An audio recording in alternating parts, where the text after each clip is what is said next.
시계가 없네. 저 있군요. 예. 지금 시간이 갔습니다. 우리 오늘 거듭남의 열매, 오늘 마지막 사랑이라고 하는 주제를 같이 나누겠습니다. 먼저 사랑이라고 하는 주제를 나눈 이유는 우리가 좀 시간이 한 2주 정도 지나가서 우리가 좀 기억을 환기시킬 필요가 있는데, 하나님을 사랑한다는 문제, 또 우리 속에 허락되어진 이웃은 구체적으로 얘기하면 사실 우리의 이웃의 관계의 포지션은 교회 공동체를 사실은 의미합니다. 왜냐하면 우리가 이웃의 어떤 이 범주가 물론 이론적으로는 필기적으로는 멀지만 실제적인 우리의 이론의 범주는 이웃의 범주는 짧아요. 뭐 교회 공동체, 가족 공동체, 이게 사실은 우리가 관계하는, 그리고 뭐 직장 생활 하시는 분들은 직장의 범주, 이게 우리 사실은 이 세 영역이 제일 클 겁니다. 그래서 하나님을 사랑함과 이 사람을 사랑하는 문제는 성경이 주는 절대적인 선언은 뭐냐면, 우리가 하나님으로부터 거듭나지 아니하면, 즉 그리스도로 인해 주어지는 주님의 생명이 우리 속에 새롭게 창조되지 않는다면 사랑한다는 것은 불가능하다라고 하는 것입니다. 그러니까 우리가 이제 본론 뭐 헬라적인 세계에서는 성경에도 나오는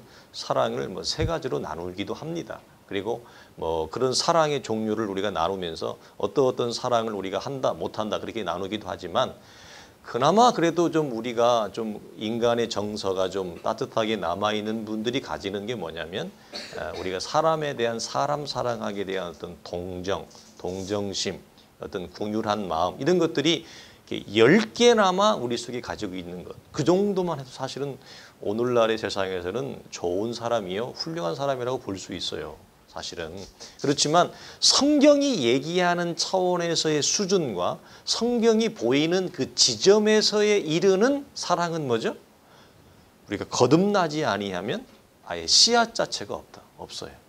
불가능하다라고 하는 것입니다. 그걸 우리는 이렇게 나눕니다. 그래서 오늘 마지막 부분에서 성경이 보이는 이 개혁적인 신앙의 이 원리는, 하나님을 사랑할 수 없다면 우리는 절대로 이웃을 사랑할 수 없다. 이걸 역으로 얘기하면 우리는 하나님을 사랑하는 만큼, 그러니까 하나님의 은혜를 아는 만큼, 그 만큼이 어디로 가요?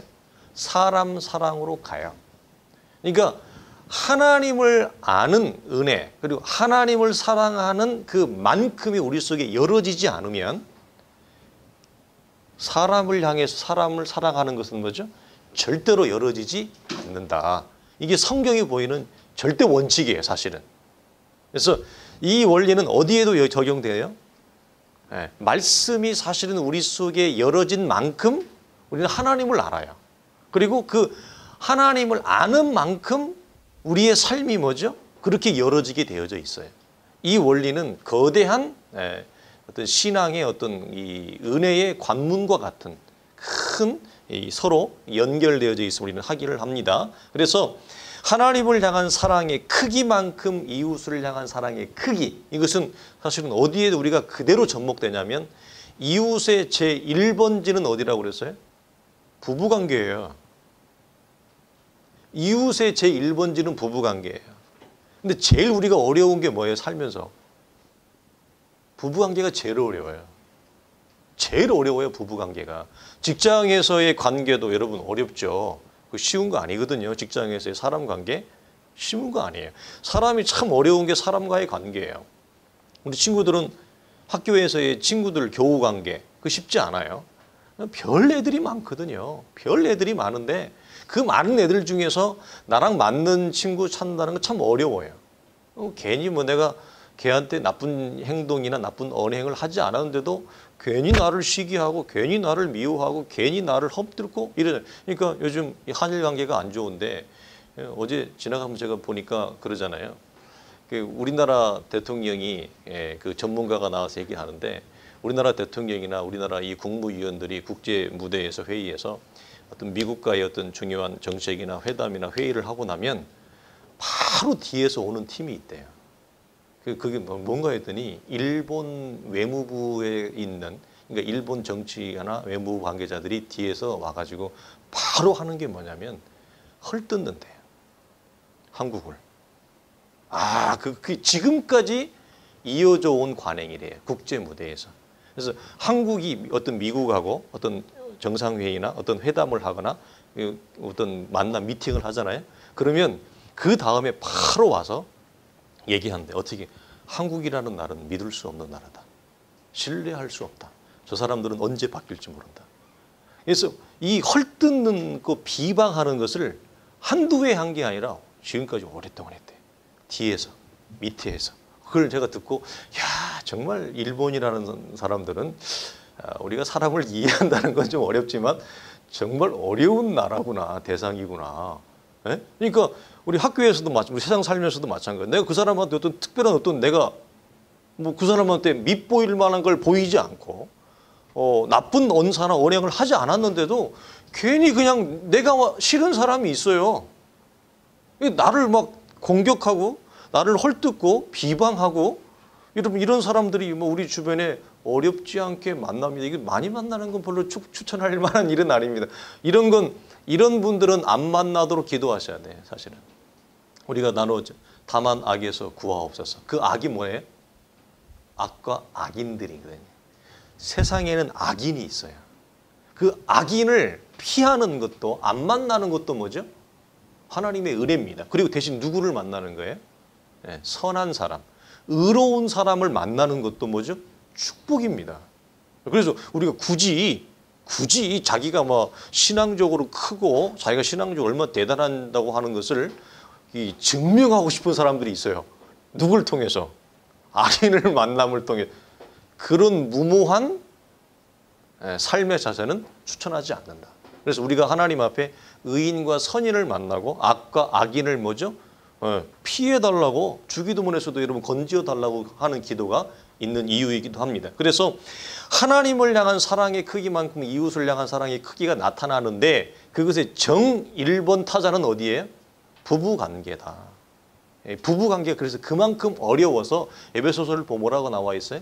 하나님과 우리의 관계의 정도, 즉 주님과 우리의 신비한 연합의 정도의 비밀이 어디에서 확인할 수 있다고 얘기해요? 부부관계에서. 그리고 부모와 자녀의 관계에서 확인할 수 있다라고. 그래서 사실은 부부관계의 비밀이 어디에 있어요? 원리가 주님과 우리의 관계에 있어요. 그러니까 많은 크리스찬들이 주님과 우리의 관계의 비밀이 여기에 원천이 있는데 이걸 놓치고 뭐죠? 상담학적으로, 부부 심리학적으로 부부의 관계성만을 개선하는 기술들과 접근법들만을 막 가지고 와요. 근데 이런 일반적인 상식이 우리에게 필요하지 않는 게 아니라 필요합니다. 자녀를 양육하는 데 있어서 일반적인 자녀 양육법과 교육이 우리가 상식적인 차원에서 필요하죠. 부부관계도 마찬가지입니다. 필요합니다. 그러나 그게 마스터 키는 아니라는 거예요. 그게 메인 키는 아니에요. 자녀의 관계나 부부의 관계에서의 메인의 키는 어디에 있어요? 하나님과 우리의 관계에 있어요. 관계에. 그래서 아이러니컬하게도 부부 심리 상담 전문가들이 훨씬 이혼을 많이 한다는 거 아세요? 그 사람들이 기술적으로, 이론적으로, 상식적으로 우리보다 몰라서 이혼하는 게 아니에요. 크리스찬 카운셀러들이, 그것도 결혼 카운셀러들이 부부관계가 안 좋은 사람들이 얼마나 많은지 아세요? 우리보다 이론이 없어서 그럴까요? 우리보다 몰라서? 아니에요. 그들은 많은 풍성한 지식을 가지고 있어요. 그러나 이게 보여주는 게 뭐 역설적으로 이게 마스터 키는 아니라는 거죠. 마스터 키는 주님과 우리의 관계에 있다. 어떤 관계성으로 가지고 있다. 내가 하나님과의 거듭남을 통해서 생명적 관계 아래 하나님을 사랑하는 그 사랑의 크기와 길이와 높이와 넓이가 얼마인가. 그것이 뭐죠? 드러나는 것이다.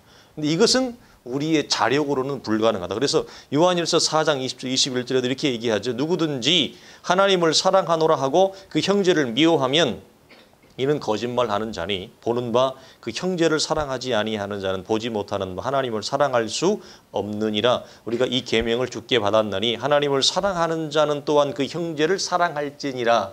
그러니까 이게 무엇을 하나로 여러분 연결해요? 하나님과 형제를 사랑하는 것에 여러분 일치를 얘기를 합니다.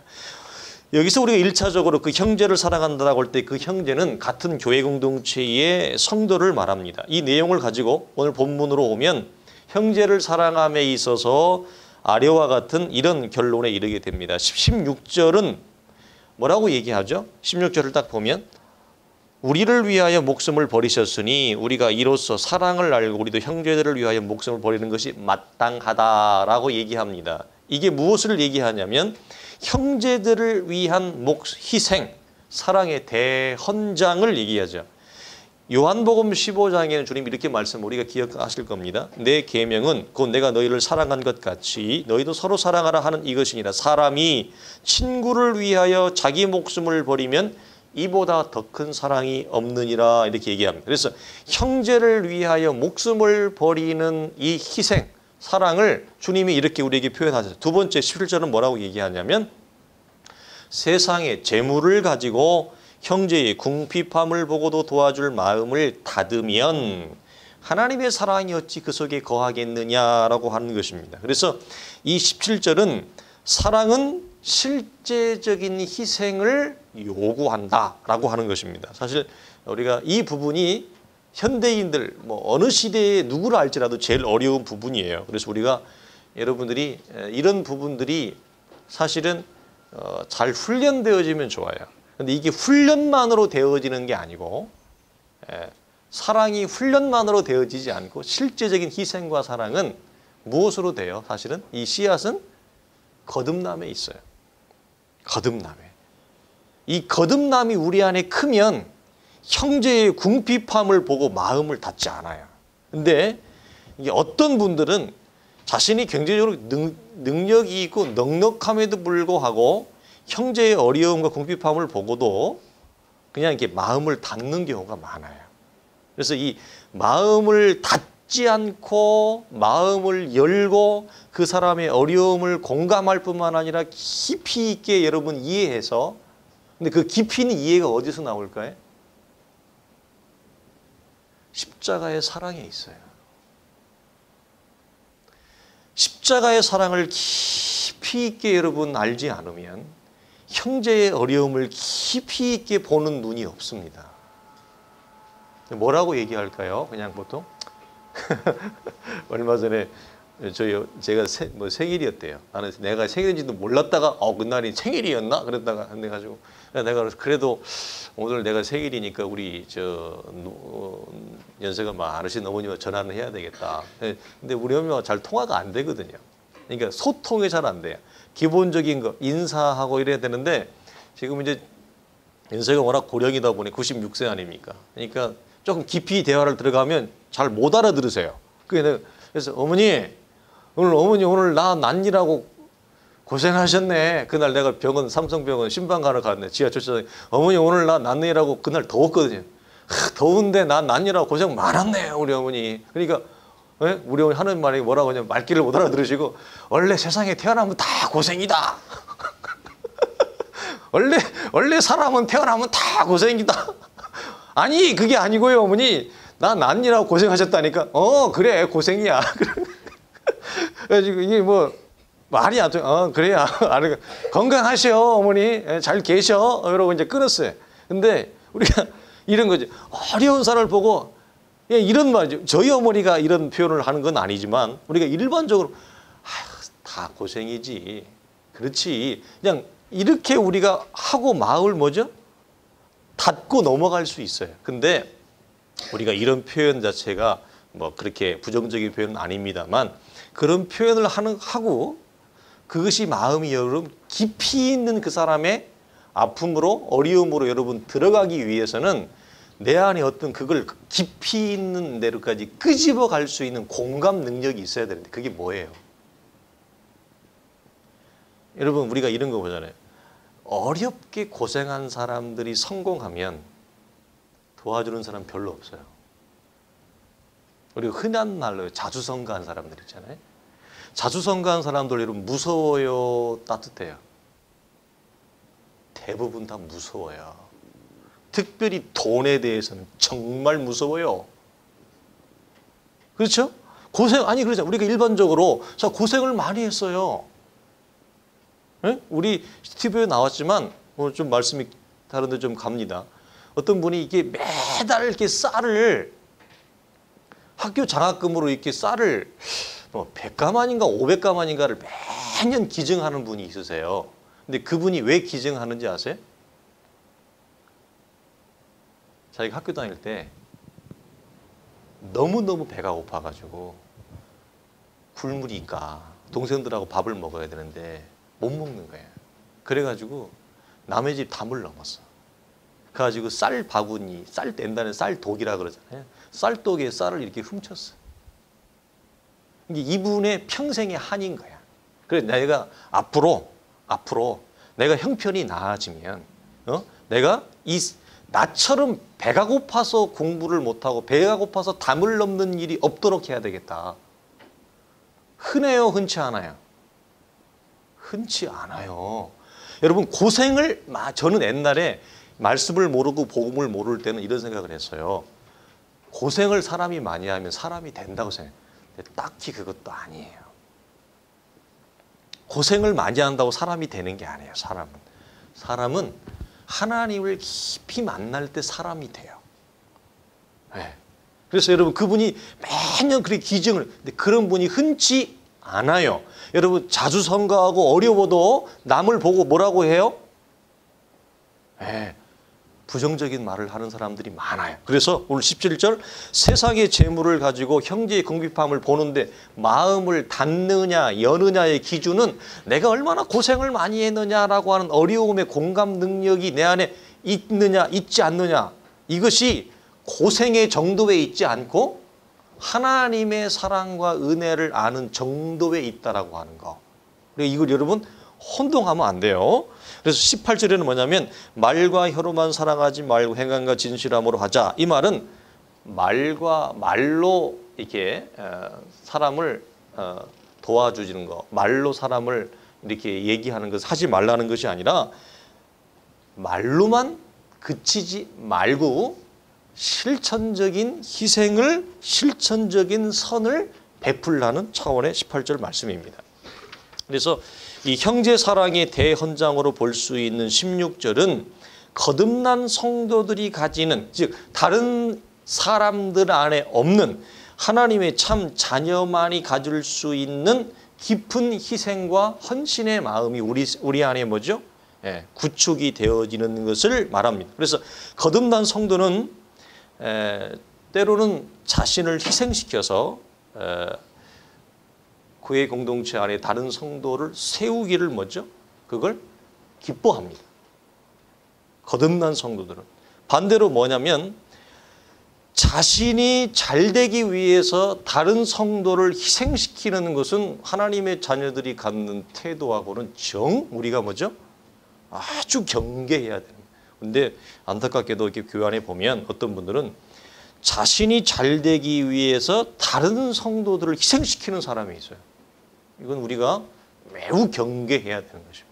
우리가 절대 소유하지 말아야 될 삶의 방식이에요. 그래서 거듭난 성도가 가지는 형제를 희생시키는 것이 아니라 자기 자신을 때로는 놓고 희생시켜서 다른 형제와 자매를 세워주는 방식.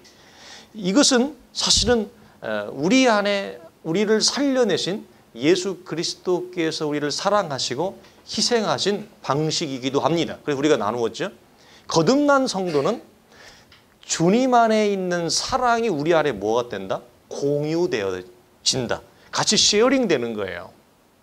그러니까 예전에는 주님의 사랑이 우리 안에 쉐어링이 안 되고 주님이 우리를 사랑하시고 살려내신 그 사랑과 희생의 실제적인 방식이 우리 안에 뭐죠? 없으니까 이걸 우리가 쉐어할 수가 없는데 거듭난 성도 안에 들어온 놀라운 것은 뭐예요?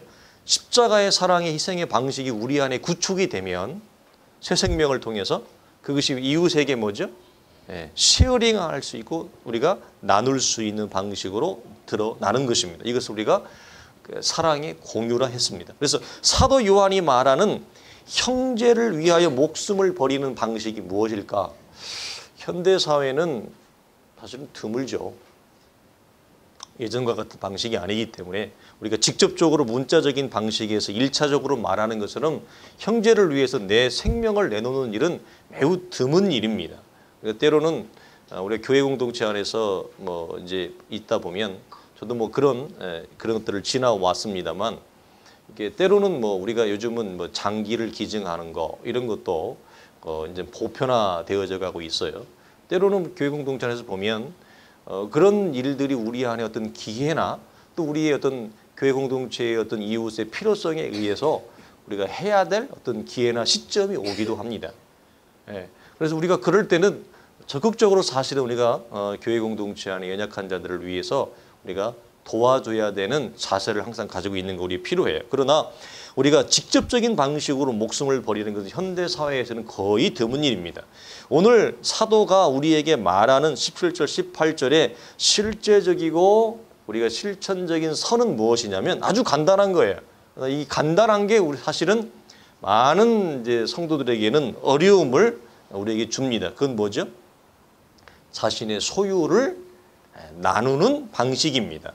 사도 요한이 말하는 이웃을 위한 실제적이고 실천적인 사랑은 말로만 사랑을 얘기하지 말고 말로만 때우지 말고 자신의 소유를 나누는 방식. 그래서 내 것과 네 것을 굳이 나누지 않고 하나님의 나라를 위해서 또 교회 공동체 안에 어떤 어려운 지체나 어려운 형제를 위해서 하나님이 허락하신 소유가 하나님의 나라를 위해 드려지거나 쓰여지는 기회가 그리고 그것이 내 소유를 통해 그것이 채워질 수 있다면 기쁠까요? 여러분 기쁘지 않을까요? 굉장히 기쁜 일입니다. 우리가 하나님 앞에 기도해야 될 제목이에요. 잠언에 나오는 아굴의 기도처럼 그러니까 우리가 너무 가난해서 선을 베풀 여력이 너무 없는 경우가 있어요. 너무 가난해서. 마음은 원인데 선을 베풀 여력이 도무지 없어요. 뿐만 아니라 주변 사람들이 아굴이 말하는 것처럼 내가 너무너무 가난하니까 그것이 하나님 앞에 영광이 못 되고 도리어 욕이 되어지는 경우가 생길 수도 있어요. 그것을 아굴이 피해달라고 기도하잖아요. 그것처럼 우리가 하나님이 허락하신 이 소유물을 통해서 하나님의 나라가 또 우리에게 허락되어진 교회 공동체 안에 이웃들이 채워질 수 있는 기회와 하나님 은혜를 주시기를 기도하는 것에는 굉장히 복된 일입니다. 그러나 우리가 어느 경우를 이렇게 보면 너무 이렇게 잘 된 것처럼 옳고 그름으로 이론적으로만 딱 플러스 마이너스를 재서 이 하나님을 사랑하는 자들이 하나님의 교회 공동체를 기쁘게 즐거이 섬기려고 하는 그 섬김에 있어서 사실은 우리의 물질이 여러분 들어가지 않는 경우는 별로 없잖아요. 섬김에 있어서. 이런 물질을 하나님 앞에 자원해서 즐겁고 기쁘게 섬기는 것조차도 차단시키는 것은 매우 여러분 그것은 현명하지 못한 처세입니다. 그건 지혜롭지 못한 것입니다.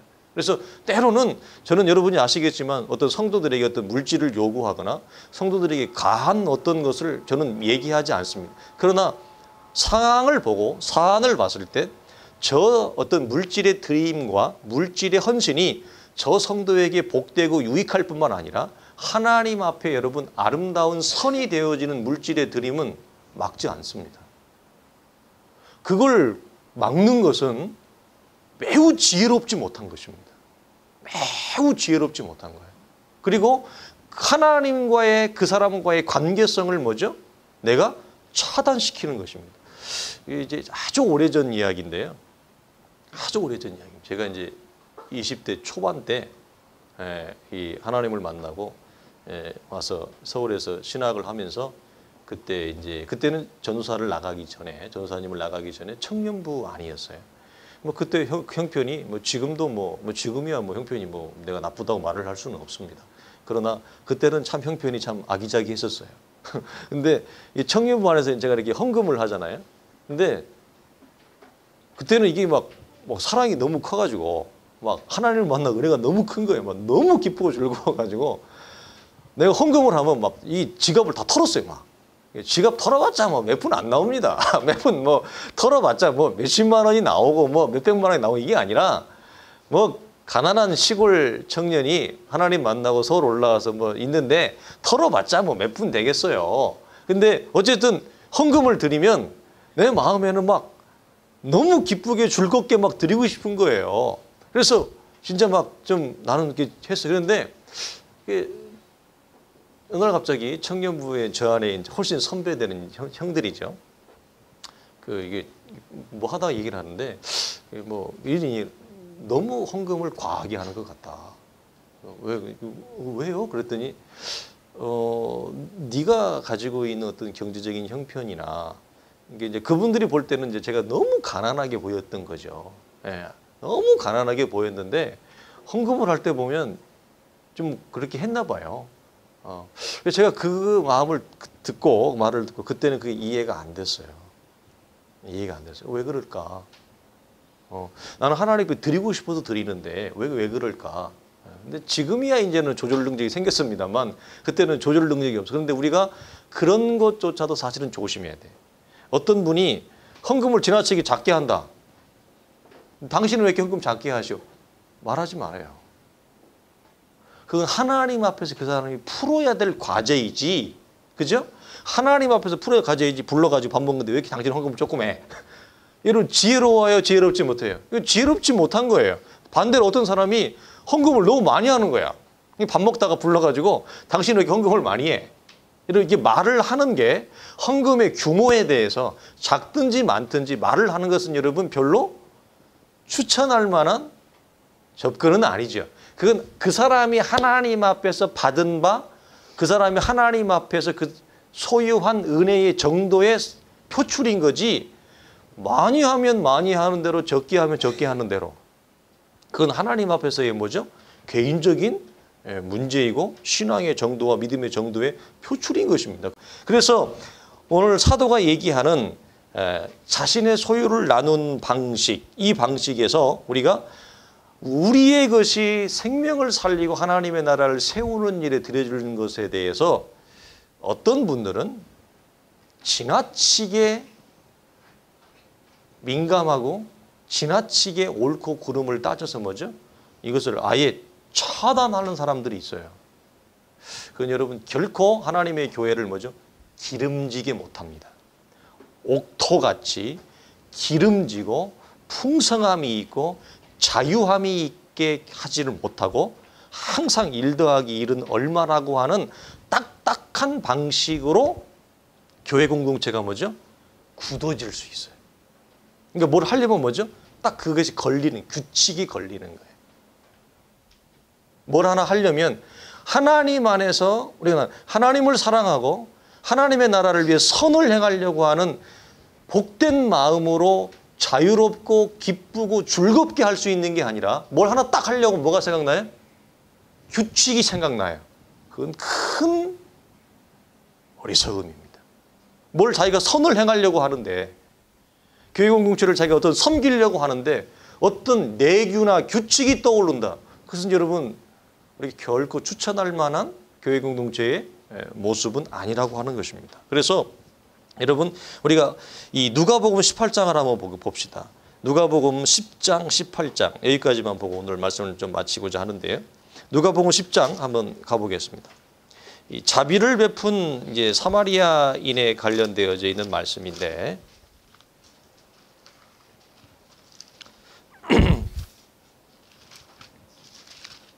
누가복음 10장 25절 봅시다.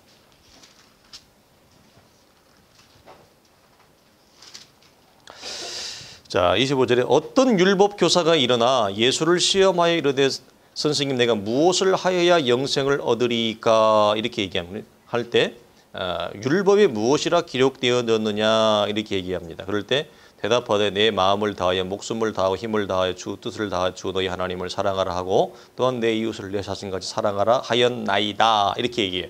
그러니까 주님이 맞다 잘 알고 있다. 29절에 그 사람이 자기를 옳게 보이려고 예수께 여짜오되 그러면 내 이웃이 누구입니까? 라고 할 때 우리가 말하는 이 자비를 베푼 사마리아인의 얘기를 주님이 해주십니다. 이 사람은 지금 이 상황에서 우리가 무엇을 발견할 수 있는가 한번 좀 곰곰이 생각해 보세요. 그리고 뒤로 한번 넘어갑시다. 18장 18절로 23절 여기도 비슷한 본문이 나오는데 18절에 보면 질문이 똑같아요. 율법 교사와 이 부자 청년 혹은 부자 관리로 나오는데 어떤 관리가 물어 이르되 선한 선생님이여 내가 무엇을 하여야 영생을 얻으리까 하니까 또 율법에 대한 답변과 주님이 오고 가죠. 그리고 주님이 뭐라고 얘기하냐. 너 참 대단하다. 잘했다. 착하다. 그러면서 21절에 이것을 내가 어려서부터 다 지켰나이다. 이렇게 얘기해요. 주님이 여기에도 어떤 답변을 얘기를 합니다. 예수께서 이 말을 들으시고 이러시되 네가 아직도 한 가지 부족한 것이 있으니 내게 있는 것을 다 팔아 가난한 자들에게 나누어 주라 하니까 23절에 이 사람이 큰 부자의 입으로 이 말씀을 듣고 심히 근심하더라 이렇게 나가요. 자, 앞에 있는 율법 교사도 질문이 똑같았어요. 누가 내 이웃입니까? 라고 물을 때 주님이 이웃 대화성 이론적으로는 너무 잘 알고 있어요. 근데 이 두 여러분 사람이 주님을 만나서 가지는 공통점이 뭐예요? 공통점이 1차적으로는 뭐죠? 질문이 똑같았어요. 내가 무엇을 하여야 영생을 얻으리까? 이것이 무엇이 여러분 그릇됐죠? 질문 자체가 틀렸어요. 우리가 아는 복음의 방식으로는 우리가 아는 복음의 이해는 뭐죠? 우리가 무엇을 행함으로 자신의 행위와 율법의 원인을 두고 뭐죠? 우리가 구원을 받는 것은 불가능합니다. 우리가 얼마나 의롭고 선해야 스스로의 여러분 행위와 스스로의 율법의 지킴을 통해서 구원을 얻을 수 있겠습니까? 근데 이 두 사람은 뭐죠? 기본적으로 일단 무엇을 몰라요? 우리가 나누는 구원이 무엇인지, 하나님의 자녀가 무엇인지, 거듭남이 무엇인지를 일단 몰라요. 이들은 자기들이 구원의 얻음 뿐만 아니라 사실은 이들은 구원 이후의 삶의 문제도 전부 다 어디에 기점을 두고 있어요? 하나님의 은혜에 기점을 두고 있는 것이 아니라 율법을 지키는 자신의 행위의 원인점을 전부 다 두고 있어요. 그래서 이 두 부류는 사실은 뭐죠? 구원이 무엇인지 거듭남이 무엇인지조차도 뭐죠? 사실은 모르고 있어요. 그리고 이들이 이들이 한 걸음 더 나아가서 얘기하는 뭐죠? 율법의 정수를 얘기합니다. 그래서 이것들을 내가 어릴 때부터 다 지켰다. 앞에 있는 이 율법 교사는 주님이 선한 사마리아인의 비유를 얘기해요. 그래서 결론이 뭐라고 얘기하냐? 자비를 베푼 자입니다. 누가 자비를 베푼 자가 네 이웃이다. 그러니까 주님이 뭐라고 얘기해요? 예수께서 이르되 가서 너도 이와 같이 하라 그래요. 자, 이 두 사람의 공통점이 뭐죠? 율법에 대해서 지식을 가지고 있어요. 그러나 무엇은 없어요? 율법의 정수와 율법의 실질적인 선과 의는 없어요.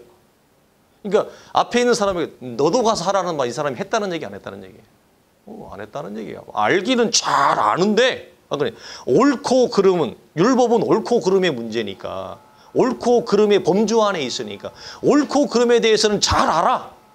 근데 이 사람이 실제 옳고 그름을 잘 아는데 실제 자신의 삶에서 자비를 베푸는 삶을 살았느냐?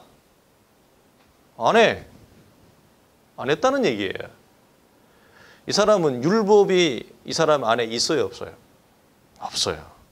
근데 자기는 율법을 가지고 있다고 생각해. 무슨 말이 우리식으로 쉽게 풀어서 얘기하면 이 정도면 내가 예수 괜찮게 믿어. 이 정도면 내가 수준이 있는 크리스찬이야. 이렇게 생각을 하는 거죠. 근데 실제는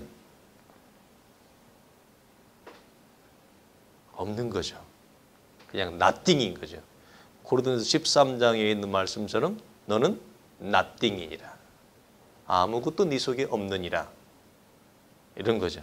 뒤에 있는 이 부자 청년이라고도 나오고 부자 관리라고도 나와요. 우리가 잘 이해하는 언어는 부자 청년이에요. 이 부자 청년이 주님 와서 이게 다 알잖아요. 스토리를. 그러니까 주님이 그래, 너 대견하다 그래. 마태복음 참 대견하다. 그러니까 그런데 내가 너 보니까 한 가지가 부족해. 이거 여러분 이 잘 이해하셔야 돼요. 이 한 가지가 부족하다는 게 다가 부족하다는 거예요. 네? 사실은 이 한 가지가 율법의 전부입니다. 율법은 우리가 아는 대로 갈라디아에서 나오죠. 99개를 지켜도 하나를 못 지키면 율법은 다 무너지는 것입니다. 그런데 여기서 말하는 한 가지는 어떤 거죠? 이웃을 내 물질, 이 사람은 더군다나 물질이 많았어요. 성경 큰 부자인 거로 나오잖아요. 그럼 큰 부자니까 얼마든지 쓸 수 있잖아요. 재산의 규모가 공개가 됐어요. 간접적으로. 그러면 이걸 얼마든지 이웃을 위해서 여러분 쓸 수 있잖아요. 근데 이 사람이 이것을 큰 부자인 거로 고민만 하다가 돌아갔다. 근데 이 사람 앞에 뭐라고 얘기해? 그것들은 내가 할 때부터 다 지켰습니다. 지키긴 뭘 지켜? 그건 자기 생각이고 자기 기준이고 말씀의 기준에서는 택도 없는 거죠. 턱도 없는 거죠. 그래서 내게 한 가지 부족한 것이 있으니 이 한 가지가 사실은 이를 얘기하는 게 아니라 전부를 얘기하는 거예요.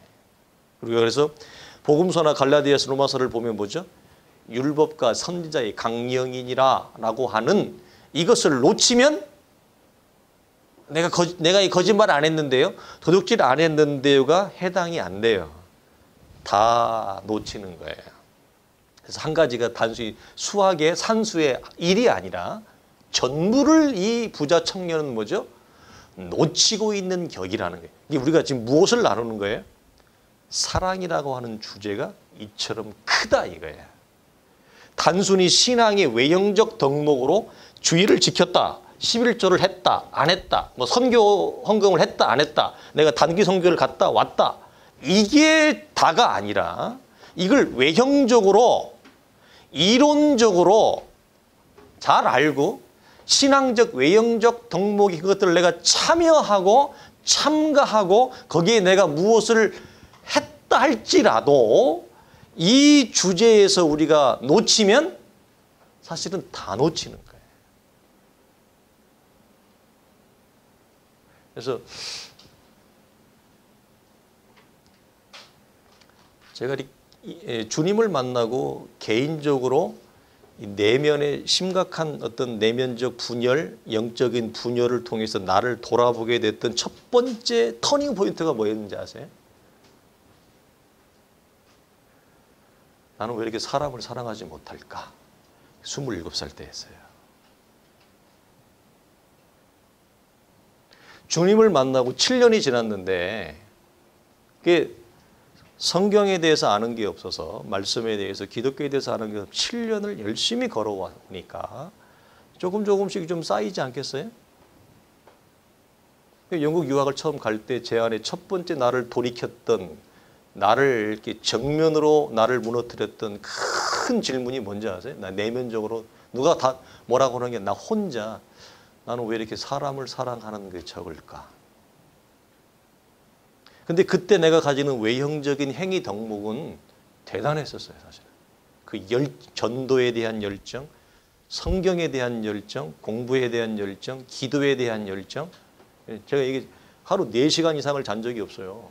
하루를 20시간을 다 꼬박 그렇게 7년을 살았어요. 외형적으로는요, 하루에 기도 3시간씩. 내가 얘기했잖아요. 외형적 행위 덕목은요, 틈에 바울이 얘기하는 것에 나는 바리새인 중에 바리새인이요 율법에 의로는 흠이 없는 자로라고 하는 말이 나올 정도로 살았어요. 이번에 우리 애들 데리고 수련회 끝나고 우리 친하게 지낸 동기 목사님 만나러 가지. 우리 애들 그 시골 교회 갔는데 애들이 5이더라고. 내가 깜짝 놀랐는데 와 5을 대단하다 존경스러운데 딱 앉혀가지고 우리 하민이 하음이 너희들 기억나지? 강 목사님이 아빠 보고 너희들 보고 뭐라고 했어요? 기억나? 죄송합니다. 자랑이 아닙니다. 이게 자랑하려고 하는 게 아니라 뭐라고 얘기했어? 기억나? 야 신학교 다닐 때 니네 아빠는 뭐만 했다고 그랬어? 공부하는 모습 외에는 본 게 없다고 그래. 죄송한데 족구 한 번을 안 했습니다. 다는 족구 한 번을 안 했습니다. 한 적이 있는데 그 선배들한테 끌려가가지고 어쩔 수 없이 한 얘기지. 예비역 형님들한테 끌려가가지고 어쩔 수 없이 이러고 사가지고 족구한 적이 있어요. 근데 족구 한 번을 안 했습니다. 외형적으로는 여러분 우리가 근데 자 역으로 뒤집어 봅시다. 왜 주일 성수해요? 왜 우리가 여러분 기도 많이 해요? 왜 우리가 여러분 성경 많이 읽어요? 자, 이 부자 청년 내가 이런 것들은 어릴 때부터 다 왜 지켜요? 왜 지키죠? 제가 얘기한 우리 성경벌 율법을 위해서 지키는 게 아니에요. 율법을 위한 율법은 뭐가 없다? 생명과 변화가 없다. nothing이다 그랬어요. 왜 주일을 지켜요? 왜 우리가 여러분 찬양 인도해요? 왜 우리가 말씀을 읽어요? 왜 우리가 여러분 주야로 기도하고 주야로 묵상해요? 왜 해요? 하는 목적이 어디 있어요? 내가 이거 했다가 목적이 아니고 자기 만족이 목적이 아니라 하나님을 사랑하고 이웃을 향한 긍휼의 마음이 우리 안에 커지도록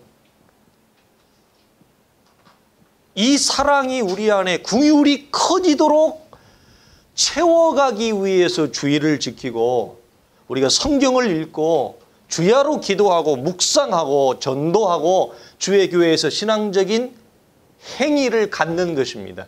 행위를 위한 게 목적이 아니라 그래서 이런 모든 행위를 내가 어릴 때부터 부자 청년처럼 다 했는데 주님이 나한테 그러시는 거죠. 너 한 가지가 부족해. 아니 한 가지가 부족한 게 아니라 나는 다 부족한 거예요. 뭐예요? 껍데기는 가지고 있는데 하나님을 사랑함과 연약한 이웃을 보고도 마음을 닫아버리고 자비를 베풀지 못하고 긍휼을 베풀지 못하고 거기에다 대고 또 어떤 인생들은 뭐죠?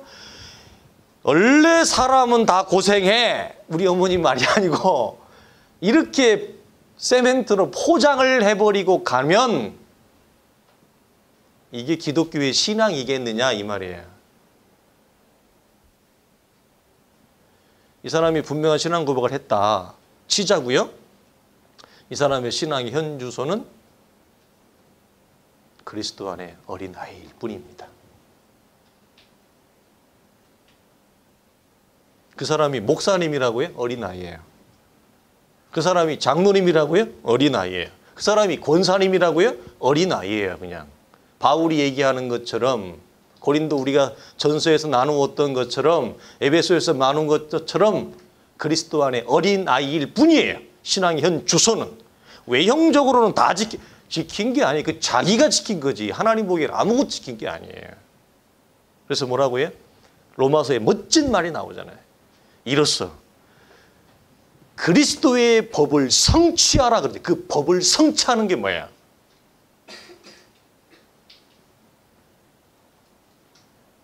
사랑이에요. 갈라디아에서는 연약한 자의 짐을 지라. 연약한 자의 짐이 누구예요? 가난한 자를 보고도 마음을 닫아버리면 그 연약한 자의 짐을 짓는 게 아니에요. 네? 그래서 이로써 그리하여 너희가 그리스도의 법을 이루라. 이거거든요. 그러니까 이 방향으로 가지 않는 신앙은 제가 보기에는 다 말장난이에요. 그냥 다 말장난이에요.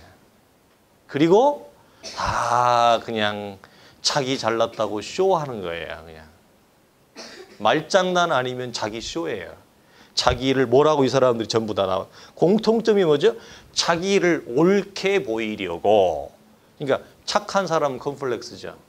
옳은 사람.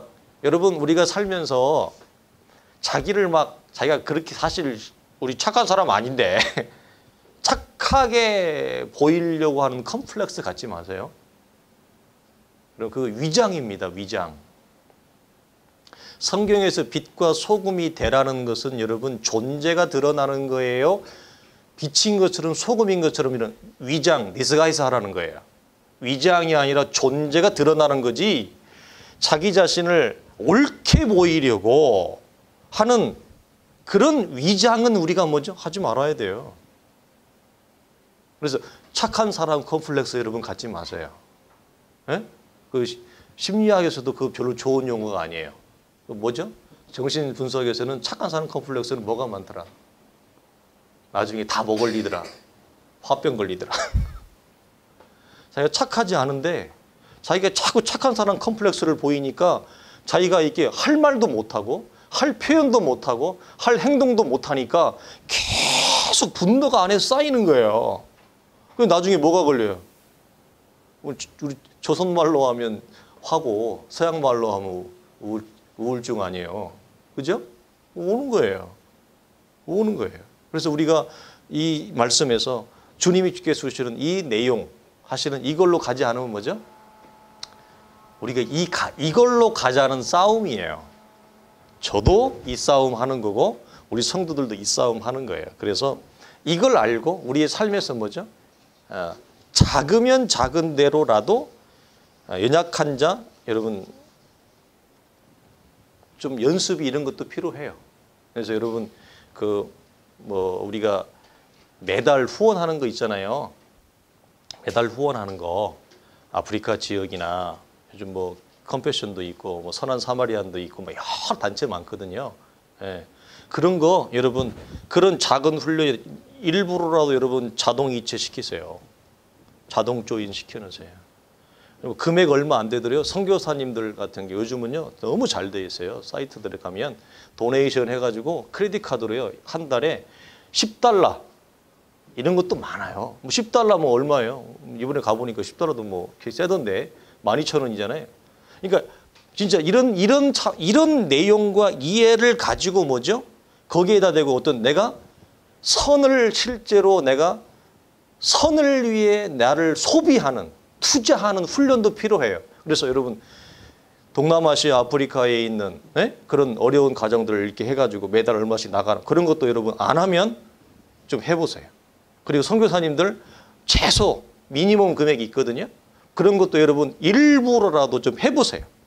안 하면.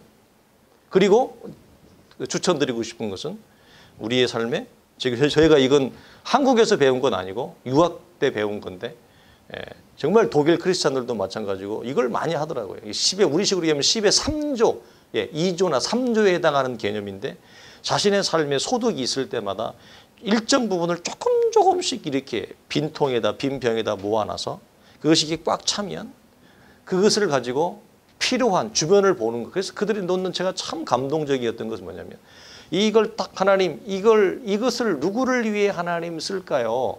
이것을 쓸 대상을 하나님 보여주십시오. 그들이 놓고 기도하면서 내가 그걸 많이 받았어요. 유학생활하는 중에. 나는 한국 성도들이 여러분 유학생활 중에 나를 도운 게 아니라 영국 성도들이 독일 성도들이 나를 공부시켰어요. 사실은. 근데 그들이 돈이 많은 사람들이 아니에요. 그러니까 그들을 통해 보고 배운 게 뭐냐면 일정 부분을 그렇게 늘 뭐죠? 연약한 자, 가난한 자를 위해서 그들이 여러분 이렇게 조금씩 모아놔요. 쉽게 얘기하면 장 갔다 오면 예를 들어 200원, 300원 남잖아요. 그걸 자기 주머니에 넣는 게 다시 거기다 놔요. 그것들이 쌓여서 또 유럽은 이민자들이 되게 많이 오잖아요. 그러니까 자기가 있는 커뮤니티 안에 아니면 자기 교회 안에 어떤 이민자가 오잖아요. 그러면 그런 것들이 너무 잘 돼 있어요. 우리식으로 중고 거래하는 데 있잖아요. 그런 것들이 그 사람들한테 싹 가요. 이렇게 싹 가서 자기는 돈 한 푼 들이지 않고 생활에 필요한 것들이 싹 이렇게 채워져요.